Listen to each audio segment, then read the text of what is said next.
बिस्मिल्लाहिर्रहमानिर्रहीम। अस्सलामुअलैकुम। बहुत सारे आपने ऐसे लोग भी देखे होंगे कि जो ज़ाहरन तो आपको बहुत अच्छे लगते हैं, आपके साथ मेल जोल भी सारा उन्होंने मामलात रखे होते हैं, लेकिन क्या होता है उनको कि जब आपके घर कोई मेजर फंक्शन जो है ना वो करीब आता है तो उस वक़्त वो आपसे दूर होना शुरू हो जाते हैं।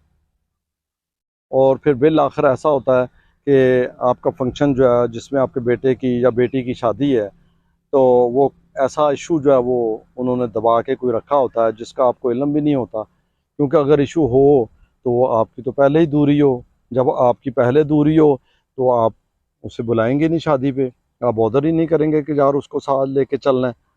लेकिन जब वो नहीं आता या कि ये कह के आपको वापस जो है ना वो पैगाम भिजवा देता है उसके मैसेंजर के हाथ, जिसे नाई कहते हैं देहातों में या गाँव में,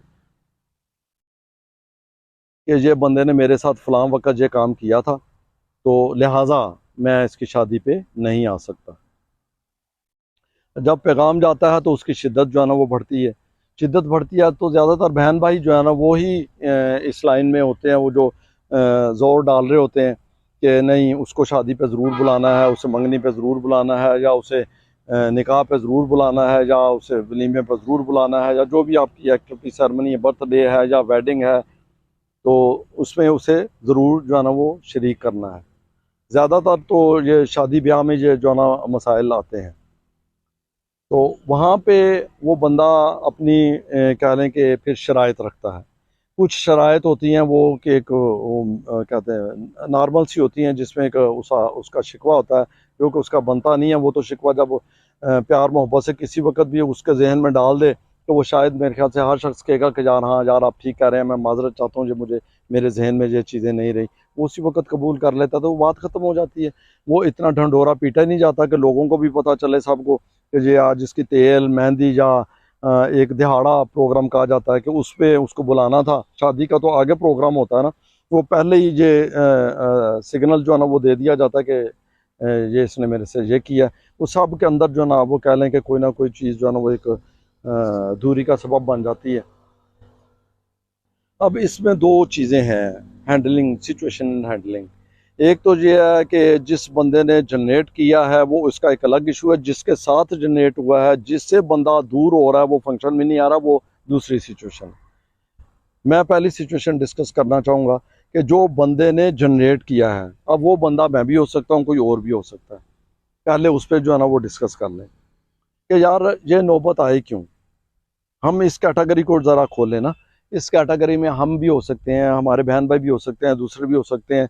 अगर हम इसको आहिस्ता आहिस्ता इस बीमारी को दूर करें तो यकीन जाने जो माशरे में एक बहुत बड़ी ब्लेसिंग होगी, लोगों का बहुत बड़ा भला हो जाएगा। यंग जनरेशन से मैं बात कर रहा हूँ। जो पुराने हैं उन्होंने अपना सारा माहौल जो है ना वो कह लें क्या गिरा बांध कर रखी होती है कि उनकी गिरा खोलना, उनको समझाना बहुत मुश्किल है। वो एक अना का मसला बनाए बैठे होते हैं, तो वो नहीं हल हो सकता ना। यंग जनरेशन से ये मेरी रिक्वेस्ट है कि आप कम अज़ कम ऐसा ना करें। आपके साथ अगर कोई ऐसा प्रॉब्लम किसी वक्त कोई हो जाता है तो बड़ी फ़राख दिली का मुजाहरा करें कि आप उसे, आप जब उसका फंक्शन ख़त्म हो जाए तो आप उसे जनाब वो रिक्वेस्ट कर दें कि आपने मेरे से ये गलती की है, तो या मेरा फंक्शन था। ज़्यादातर यही होता है कि इस बंदे का फंक्शन होता है, यानी मेरा फर्स्ट पर्सन की जो बात कर रहा हूँ उसका फंक्शन होता है, उसमें कोई डिस्टर्बेंस हो जाती है। बाज़ का तो उसमें वो बंदा टाइम पे नहीं आता, या उसकी फैमिली नहीं आती, या वो फंक्शन पे आता ही नहीं है, तो वो पूरी एक माहौल घर में ख़वातीन का और बच्चों का और पूरी जनरेशन का एक पूरा दायरा लगा दिया जाता है। पार्टियां मार्कअप कर दी जाती हैं कि जब कभी इनका ये फंक्शन आएगा तो इन्होंने हमें जलील किया, हमने इनको जलील करना। अब इसके पीछे भी दो तीन जो है ना वो चीज़ें होती हैं कि बाज़ का तो कोई डेलिबरेटली कर रहा है या नॉन डेलिबरेटली कर रहा है, या उसको अंदाज़ा ही नहीं है कि मैं क्या कर बैठा हूँ। एक ये है कि वो वाकया जेन्युइन वो मसरूफ़ था, जेन्युइन यहाँ पे अवेलेबल नहीं था, या कोई बहुत सारी जो है ना वो सिचुएशंस ऐसी आ जाती हैं। और मैंने इससे पहले भी एक वीडियो बनाई है जिस पे कहा है कि अगर आपने तल्लक रखना है तो यार आप नकाइश मत निकालें किसी के, प्यार मोहब्बत जो है ना उससे कायम रखें और अच्छी उसे मार्क्स दे दें। मफरूज़े के तहत हो सकता है कि यार उस बंदे के साथ ये प्रॉब्लम्स हों, तो नहीं यार मैं उसका तल्लक जो है ना वो नहीं छोड़ सकता। लेकिन हमारा जो माहौल होते हैं वो हल्का अहबाब या दोस्त अहबाब या रिश्तेदार वो इस चीज़ को नीचे नहीं आने देते, वो हमेशा ऊपर ही उठा के रखते हैं। लेकिन भाई उससे गर्द नहीं है, फैसला तो आपने करना है। अब अगर आप इसे अच्छे तरीके से ये आप फैसला कर लेते हैं कि यार मेरे साथ जो हुआ जैसे हुआ कोई बात नहीं, कोई ऐसा इशू वाली बात नहीं है, यार उसकी कोई मजबूरी होगी, आपने उसे रिजर्वेशन में ले गए, यार ठीक है यार नो इशू कोई बात नहीं, जब मिलेंगे देख लेंगे वो मसला हल हो जाएगा। और फिर उसके बाद आप उसे मिलें, आप उसे मिलें, उनसे खैरियत दरियाफ्त करें, मे बी कि उसमें कोई और आपको एक चीज़ जो है ना वो नज़र आ जाए कि वो रियली वो बंदा क्राइसिस में था, या रियली वो बंदा जनाब यहाँ पे अवेलेबल नहीं था, जब वो यहाँ पे पूरी फैमिली नहीं थी। ये सारे मामला आहिस्ता क्लियर हो जाएंगे और वो बंदा आपसे माजरत कर ले, ना भी करे तो आपकी बहुत सारी जितनी भी रिजर्वेशन थी वो दूर हो गई, आपकी कुर्बत जो है ना वो बढ़ जाएगी। ये एक सिचुएशन तो ये है। अब दूसरी सिचुएशन इसी में, इसी पार्टी के लिए कि उस बंदे ने फॉर एग्जांपल कि ये नॉन डेलिबरेटली नहीं किया, डेलिबरेटली किया, जानबूझ के ये आपके साथ ये मामला जो है ना वो किया, तो इसका तो मतलब ये है कि वो आपसे ताल्लुक़ नहीं रखना चाहता, आपकी जो उसके अंदर आ रही है फार्मूले के अंदर ये चीज़ आ रही है। तो अब अगर वो ताल्लुक़ नहीं रखना चाहता तो फिर यार मुझे ये बताएं वो बुलाएगा क्यों? जब उसके घर फंक्शन होगा तो वो बुलाएगा क्यों? सिंपल सा जवाब दे। अब वो आपके फार्मूले के तहत वो आपसे ताल्लुक़ रखना ही नहीं चाहता। अब ये बात नहीं है कि आप कहेंगे वो तो दुनियादारी बात से बुला रहा है मुझे कि कहीं दुनिया ना उसे जूते मारे। यार दुनिया ने क्या किसी को जूते मार रहे हैं? वो आपकी शादी पे नहीं आया, आपके बच्चों की शादी पे नहीं आया, तो क्या दुनिया ने उसे जूते मारे? अब वो आपको नहीं बुलाएगा तो क्या दुनिया उसे जूते मारेगी? नहीं भाई ऐसा नहीं है। आप इसे ज़रा रियलिस्टिक होकर सोचें इस चीज़ को। अगर उसने बुलाया है तो उसका बहुत अच्छा तरीका है, उसका बहुत अच्छा तरीका है कि वो वहाँ पे चला जाए, वहाँ पे अपने आप को वो देखें। ये बंदा जो जिसके फंक्शन पे बकौल इसके कि वो पार्टी नहीं आई, तो वो अपने आप को गंदा करेगा। जब उसके घर फंक्शन होगा तो वो अपनी कोई शराइत रख देगा, वो आके माफ़ी मांगे, वो मेरे पास आए, तो क्या होगा फिर? ये ज़हनी बीमारी का इंतहा होगी और लोग आके आपको जो जैसे भी हम मना लेंगे या जो भी कर लेंगे आपको ले जाएंगे, तो क्या होगा?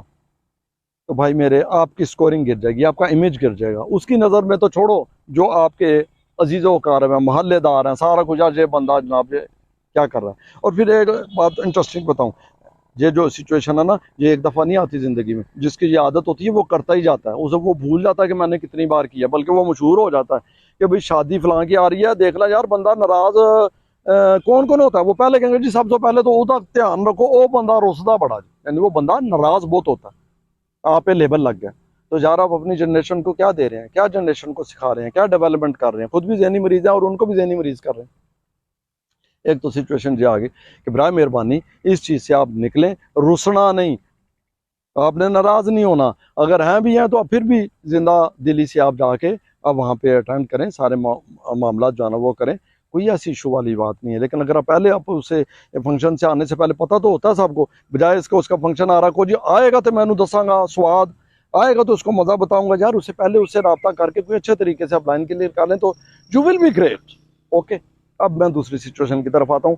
जो बंदा आपके फंक्शन पर नहीं आया, उस वो भी कैटेगरी हम में से हो सकती है, वो माइंड हम में हो सकता है, वो बीमारी हम में भी हो सकती है। अगर तो वो बंदा जानबूझ के नहीं आया कि यार उसने आपको अहमियत नहीं दी, वो जानबूझ के कह रहा है यार नहीं यार सारा कुछ वो जो मामला, अब वो क्या है, अब वो ज़हनी मरीज है। आपने तो सारा मामला जो इस सिचुएशन में क्लियर कर लिया, अब वो बंदा नहीं आया। अब वो बंदा अगर अपने आप को वो ठीक करना चाहता उस सिचुएशन में, तो भाई उसे चाहिए कि वो अगर जैसे भी या नहीं पहुंचा, डेलिबरेटली या नॉन डेलिबरेटली, उसे चाहिए अपना फौरी तौर पे वो ये मामला जो है ना वो देखे, क्योंकि ये ज़िंदगी में उसके बच्चों के लिए भी प्रॉब्लम, उसकी जनरेशन के लिए भी प्रॉब्लम, आगे जाके उसकी जनरेशन भी प्रॉब्लम में आएगी, उसको बीमार बना रहा है वो आगे मॉडिफिकेशन करते करते पता नहीं कहाँ पे कहाँ बात ले जाए अपनी ज़िंदगियों के मामलात की।